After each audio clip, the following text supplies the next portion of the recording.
இந்த செய்தியை உங்களுக்காக வழங்குவது அருண் மசாலா. 1983 ஆண்டிலிருந்து தரத்துடன் தன்மை மாறாத அறுசுவை சமையலுக்கான அருண் மசாலா.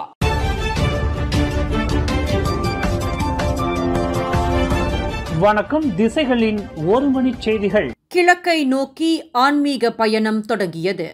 பஹாங் மாரான் ஸ்ரீ மரத்தாண்டவர் ஆலயத்தின் பங்குனி உத்திர திருவிழாவை முன்னிட்டு கிழக்கை நோக்கி ஆன்மீக பயணம் இன்று திங்கட்கிழமை விடியற்காலையில் பத்துமலை திருத்தலத்திலிருந்து அதிகாரப்பூர்வமாக தொடங்கியது.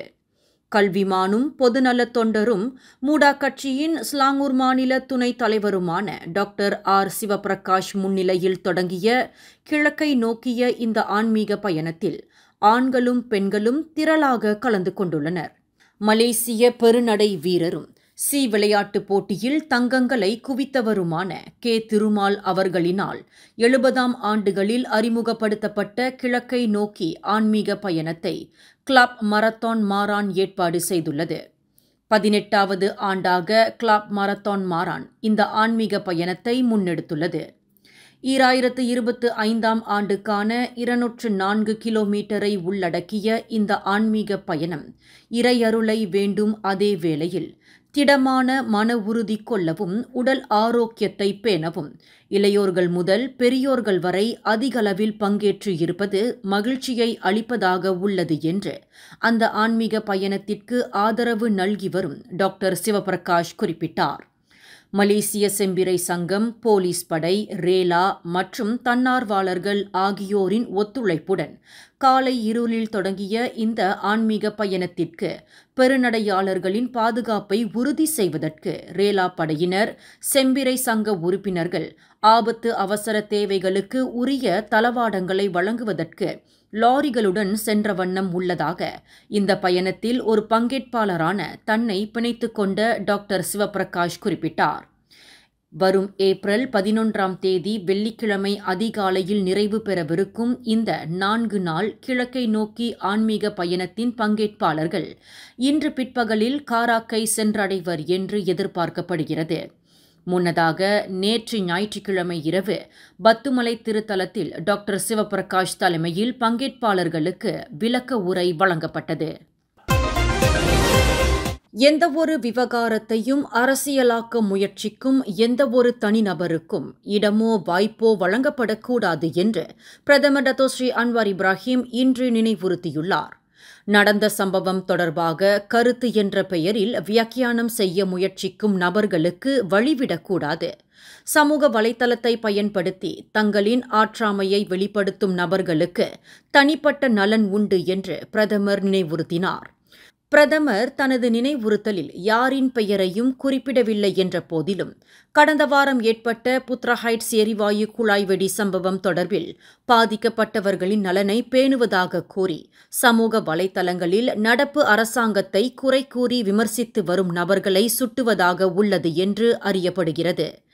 எனினும் அண்மையில் நில விவகார சர்ச்சையினால் பாதிக்கப்பட்ட கோலாலம்பூர் ஜாலான் மஸ்ஜித் இந்தியா, தேவி ஸ்ரீ பத்ரகாளியம்மன் ஆலயம், பலூன் வியாபாரி விவகாரம் முதலியவற்றுக்கு நல்ல முறையில் தீர்வு காணப்பட்டிருப்பதை பிரதமர் தமது உரையில் சுட்டிக்காட்டினார். இன்று புத்ராஜயாவில் பிரதமர் துறை பணியாளர்களுடனான மாதாந்திர சந்திப்பு கூட்டத்திற்கு தலைமையேற்று உரையாற்றுகையில் பிரதமர் மேற்கண்டவாறு கூறினார். கடந்த வாரம் நிகழ்ந்த புத்ரா ஹைட்ஸ் எரிவாயு குழாய் வெடி சம்பவத்தில் பாதிக்கப்பட்ட மக்களுக்கு உதவுவது தொடர்பில் வீடமைப்பு ஊராட்சித்துறை அமைச்சு பிரதமர் டத்தோஸ்ரீ அன்வார் இப்ராஹிமுடன் சந்திப்பு ஒன்றை நடத்தவிருப்பதாக வீடமைப்பு ஊராட்சித்துறை அமைச்சர் ngah Korming தெரிவித்தார். பாதிக்கப்பட்டவர்களுக்கு அரசாங்கம் எந்தெந்த வகையில் உதவ முடியும், அவர்களின் சிரமங்களை எவ்வாறு குறைக்க முடியும் என்பது குறித்து இச்சந்திப்பின் போது பிரதமருடன் அமைச்சு விவாதிக்கும் என்று ngah Korming விளக்கினார். காலை 11 மணியளவில் நடைபெறவிருக்கும் பிரதமருடனான சந்திப்பிற்கு பிறகு அதன் முடிவு பொதுமக்களுக்கு அறிவிக்கப்படும் என்று அமைச்சர் ngah Korming தெரிவித்துள்ளார். இன்று கோலாலம்பூரில் வாங்கத்தக்க விலையில் உள்ள வீடமைப்பு திட்டங்கள் மீதான 14வது கூட்டத்தில் கலந்து கொண்ட பின்னர் செய்தியாளர்களிடம் பேசுகையில் அமைச்சர் மேற்கண்டவாறு கூறினார். புத்ரா ஹைட்ஸ் எரிவாயு குழாய் வெடி சம்பவத்தில் பாதிக்கப்பட்ட குடியிருப்பாளர்களின் பிள்ளைகள் பள்ளிக்கு செல்வதற்கு ஏதுவாக போக்குவரத்து சேவையை வழங்குவதற்கு ரேபிட் KL நிறுவனம் முன்வந்துள்ளது. ஒரு வார கால விடுமுறைக்கு பிறகு பள்ளிகள் இன்று திறக்கப்பட்ட நிலையில் அப்பகுதியைச் சேர்ந்த 76 மாணவர்களின் கற்றல் கற்பித்தல் தோய்வின்றி சுமூகமாக நடைபெறுவதற்கு 5 வேன்களை ரேபிட் KL வழங்கியுள்ளது. இந்த வேன்களில் பயணம் செய்ய தொடங்கிய மாணவர்களில் 42 பேர் தொடக்கப் பள்ளிகளை சேர்ந்தவர்கள் ஆவர். எஞ்சிய 34 பேர் இடைநிலை பள்ளிகளை சேர்ந்தவர் என்பது குறிப்பிடத்தக்கது. கட்டுமான தளத்தில் லோரியிலிருந்து மண்ணை கொட்டிய பின்னர் நிலைத்தன்மை இழந்து கவிழ்ந்த லோரியின் இடிபாடுகளுக்கு இடையில் சிக்கி அதன் ஓட்டுநர் மரணமுற்றார். இந்த சம்பவம் நேற்று பிற்பகல் 2 மணியளவில் ஹுலுஸ்லாங்கூர் அந்தாராகாபி என்ற இடத்தில் நிகழ்ந்தது. லாரியிலிருந்து மண் கொட்டப்பட்ட பிறகு அதன் உடல் அமைப்பின் ஜாக் இறங்கிக் கொண்டு இருந்த வேளையில் லாரி சாய்வுற்றதாக ஹுலுஸ்லாங்கூர் மாவட்ட போலீஸ் துணைத் தலைவர் DSP முகமது அஸ்ரி முகமது யூனூஸ் தெரிவித்தார். கவிழும் லாரியிலிருந்து தப்பிப்பதற்கு மின்னல் வேகத்தில் எகிரி குதித்த 36 வயதுடைய அதன் ஓட்டுநர் 10 டன் எடை கொண்ட லாரியின் அடியில் சிக்கி உயிரிழந்ததாக DSP முகமது அஸ்ரி குறிப்பிட்டார். லாரி ஓட்டுநரின் உடலை மீட்பதற்கு போலீசார் தீயணைப்பு மீட்புப் படையினரின் உதவியை நாடியதாக அவர் கூறினார். சாலையில் ஏற்பட்ட தகராற்றில் மாது ஒருவரின் முகத்திலேயே குத்தி காயப்படுத்தியதாக இராணுவ வீரர் ஒருவர் இன்று சிரம்பான் மேஜிஸ்ட்ரேட் நீதிமன்றத்தில் குற்றஞ்சாட்டப்பட்டார். 35 வயது அப்துல் அபுபக்கர் என்ற அந்த இராணுவ வீரர் மேஜிஸ்ட்ரேட் ஷேட் ஃபாரிட் ஷேட் அலி முன்னிலையில் நிறுத்தப்பட்டு குற்றச்சாட்டு வாசிக்கப்பட்டது.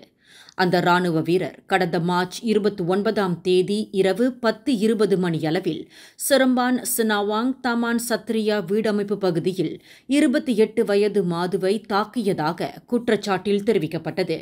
குற்றவாளி என்று நிரூபிக்கப்பட்டால் ஓராண்டு சிறை அல்லது 2000 ரிங்கிட் அபராதம் விதிக்க வகை செய்யும் குற்றவியல் சட்டத்தின் கீழ் அந்த இராணுவ வீரர் குற்றஞ்சாட்டப்பட்டார். எனினும் அந்த இராணுவ வீரர் தனக்கு எதிரான குற்றச்சாட்டை மறுத்து விசாரணை கோரினார். சம்பந்தப்பட்ட இராணுவ வீரர் அந்த மாதுவை தாக்கும் காட்சியை கொண்ட காணொளி சமூக வலைதளத்தில் வைரலானதை தொடர்ந்து அந்த நபரின் செயலை மலேசிய இராணுவ படை தற்காக்காது என்று அதன் தளபதி அண்மையில் அறிவித்து இருந்தார். கற்பழிப்பு சம்பவத்தில் பாதிக்கப்பட்ட பெண்ணின் குடும்பத்தினரிடம் 10,000 ரிங்கிட் லஞ்சம் கோரியதாக கூறப்படும் குற்றச்சாட்டு தொடர்பில் போலீஸ் அதிகாரி ஒருவர் கைது செய்யப்பட்டுள்ளார். கிளாந்தான் கொத்தபருவில் உள்ள ஒரு போலீஸ் நிலையத்தை சேர்ந்த 30 வயது மதிக்கத்தக்க அந்த போலீஸ் அதிகாரி விசாரணைக்கு ஏதுவாக 3 நாள் தடுத்து வைப்பதற்கு நீதிமன்ற ஆணையை போலீசார் பெற்றுள்ளனர்.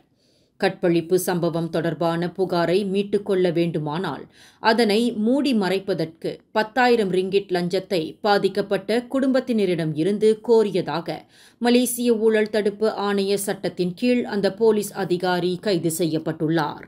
இந்த செய்தியை உங்களுக்காக வழங்கியது அருண் மசாலா. 1983ஆம் ஆண்டிலிருந்து தரத்துடன் தன்மை மாறாத அறுசுவை சமையலுக்கு அருண் மசாலா.